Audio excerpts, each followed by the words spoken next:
I was born in Leningrad, now again St. Petersburg, but my father's family came from Belarus, where my grandfather, Margo Diment, for many years was a rabbi in smaller towns near Vitebsk. Like many of my younger Soviet peers, I grew up with a certain tension between the two different branches of my family. The more urban, sophisticated maternal side, and the more provincial, Shtetl-like, местечковые, as they used to say in Russian, relatives on my father's side.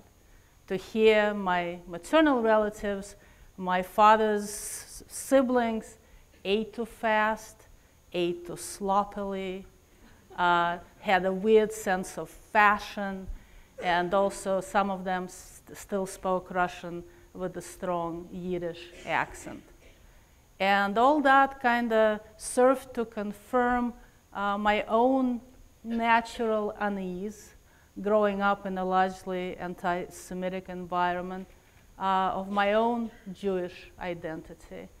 And it was obviously easy to explain why my father's family ate too fast and too sloppily. They never had enough food. There were 9 siblings. Neither in Belarus nor in 1931 when they came to Leningrad, they had enough to eat. And my father would tell me how his mother, my grandmother, would put a big bowl on the table and give them all spoons. And so they obviously had to eat really fast while the food was lasting, because if you didn't, your brother or your sister would. My grandfather moved the family to Leningrad in what was already the Soviet Union in 1931 because he wanted his children to get a chance at being educated and find decent jobs. But in order to do that, he had to relinquish his rabbinical title and to trade it for being a mere groundskeeper at the Leningrad synagogue, where they also had a basement apartment on the territory of the synagogue.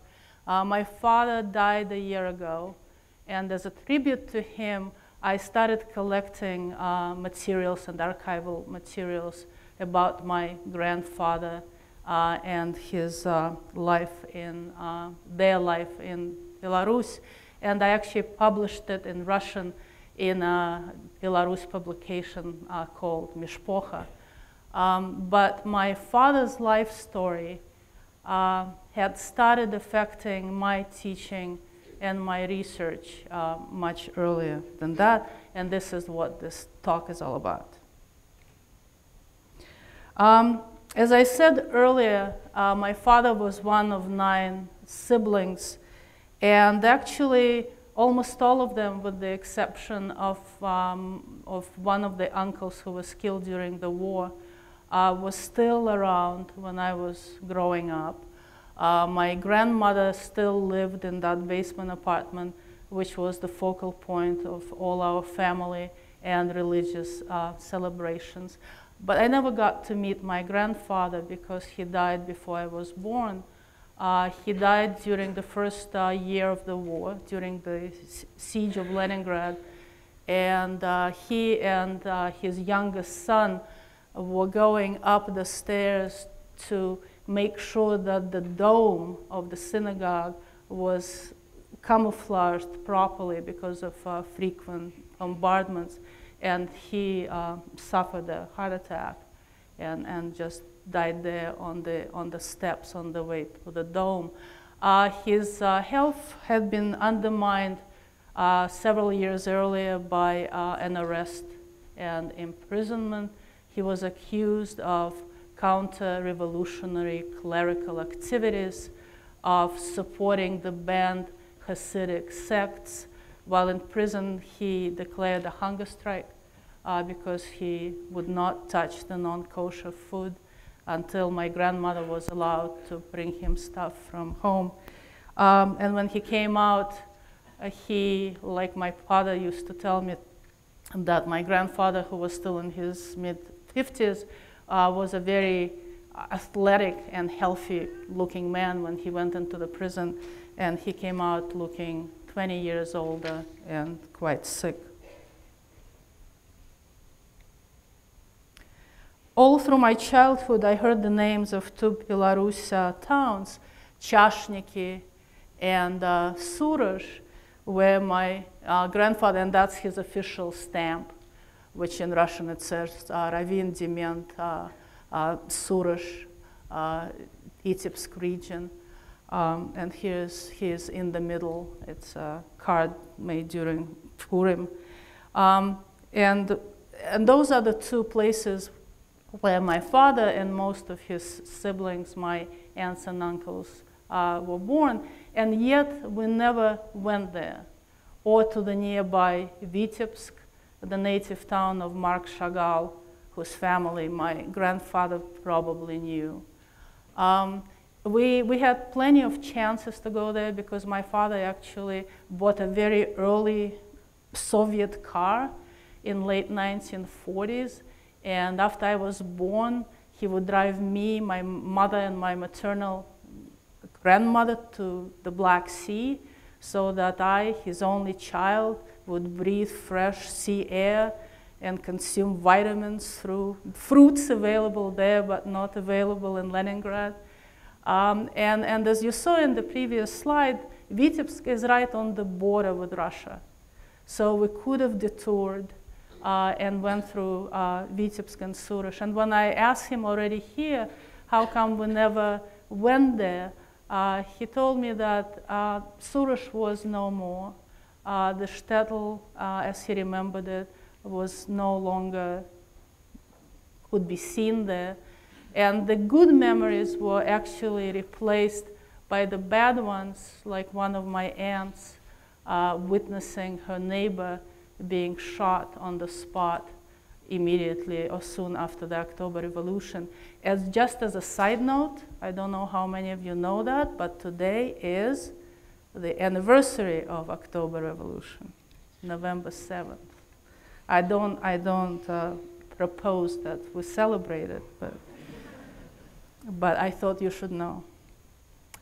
I grew up with the portrait of my grandfather in our living room, which is actually now in our living room in Seattle. And I do vaguely remember my father and his siblings talking about their early years in Belarus, but then they would slip into Yiddish, and I, back then, could not really understand much Yiddish. It was only after I started taking German as an undergrad in Russia that my parents could not have any or much secrets from me anymore.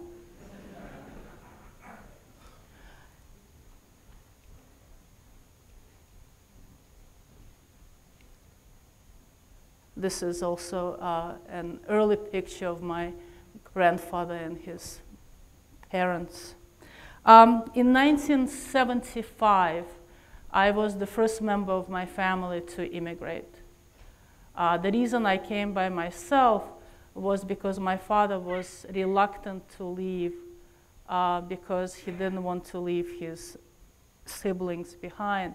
And he kind of decided to let me go first to force his own hand because he knew that if I went, he would have to follow. And it's true that a year later, they joined me in Los Angeles. And I started my academic journey through Claremont Graduate School and UC Berkeley. I studied English and Russian literature, and my connection to my Jewishness was actually more through Leopold Bloom, for example, the character in Ulysses, than through my own family roots.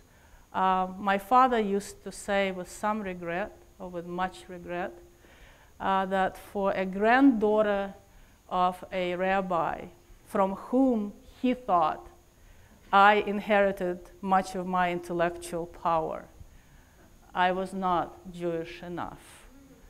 And I thought that it was because our sense of what it means to be Jewish was different, because he was born in the Pale of Settlement and I grew up in a big cosmopolitan city.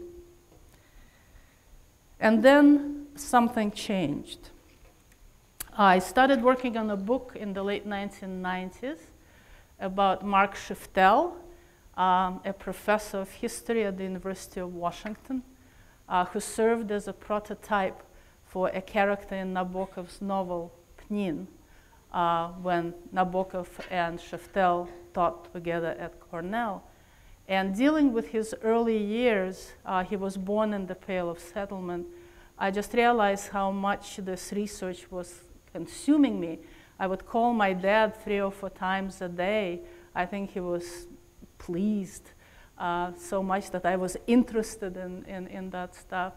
And for my next project, when I started thinking about what I wanted to do my next book on, I had already the certainty that it absolutely has to be someone who came from the Pale of Settlement, because I had this like incredible pool. I just absolutely had to work with that. And so my next book was about Samuel Koteliansky, who was the translator for Bloomsbury, a friend of Catherine Mansfield and D.H. Lawrence, and who actually came from a town which was 10 kilometers from Stara Konstantinov, where Szeftel came from, and where actually not just Szeftel, but Lenin's maternal Jewish grandfather, Alexander or Israel Blank, was born. And this is an old cemetery, vandalized, obviously, cemetery in Ostropol. And for that book, I already went there and I worked with local archives. My conversations with my father also influenced me to teach early Russian and Soviet Yiddish film, because I realized that my family had a certain connection to several of the films. One was my father was actually employed as an extra when he was 13 years old for the 1933 film, The Return of Nathan Becker. It's about a Russian Jew who immigrated to the United States, and he comes back to Russia, and he really falls in love with the new socialist paradise, and obviously stays there. But more significantly, a great Yiddish actor, Benjamin Zuskin, whom you see here in the film Secrets of Happiness, 1936, was my grandmother's cousin. He was a leading actor in the Moscow Yiddish theater after the death of Michols, after the assassination of Michols, the director of the theater. He was awarded the Stalin Prize in 1946 and then executed by the same Stalin 6 years later as a part of the Jewish plot, the Jewish intellectuals and writers who, 12 of them, who participated in the anti-Hitler Jewish committee and who were all executed in the early 1950s, just before Stalin's death. So where do I go from here? Actually, directly to Vitebsk. My next project is about a painter who shared the same teacher with Marc Chagall, Yehuda Pen. You can see his painting here. Yehuda Pen was actually sent to St. Petersburg to study in the Art Academy. But then he came back to the Pale of Settlement, to Vitebsk, opened a school for Jewish painters, because he really felt that those messy and chaotic Shtetls, and that's the belief that Chagall obviously shared with him, had more humanity, vitality, and creative energy in them than Moscow or St. Petersburg. He's the protagonist of my studies, Leiber Schulman, his original name, chose a different path. He went to France, continued his education there, and then settled in Taos, New Mexico, totally reinventing himself, assuming a different non-Jewish name, and going as far as actually erasing from his canvases the early signature of Schulman and replacing it with Leon Gaspar. I was at a conference at the Hermitage last fall where I was giving a talk about Schulman Gaspar, and there were people from Vitebsk Chagall Museum and other archives, and they just gasped. They really didn't know that Gaspar and Schulman were the same person, and they thought that all traces of Leiber Schulman were lost after he left Vitebsk. I am, of course, interested in, this is Chagall, not Gaspar. I am, of course, interested in Gaspar because I'm interested in the issues of Jewish identity. But it was Vitebsk that clinched it for me. It kind of felt like homecoming. It's like after years of being embarrassed as a child in particular of my paternal provincial relatives, I was ready to embrace the inner Shtetl in me. And finally, speaking of the inner Shtetl, I want to end on this slide, and I'm sure you all read about new paintings which were just discovered in Germany. And this is the painting by Chagall. And we don't know which Nazi victim this painting used to belong to, but it's just uplifting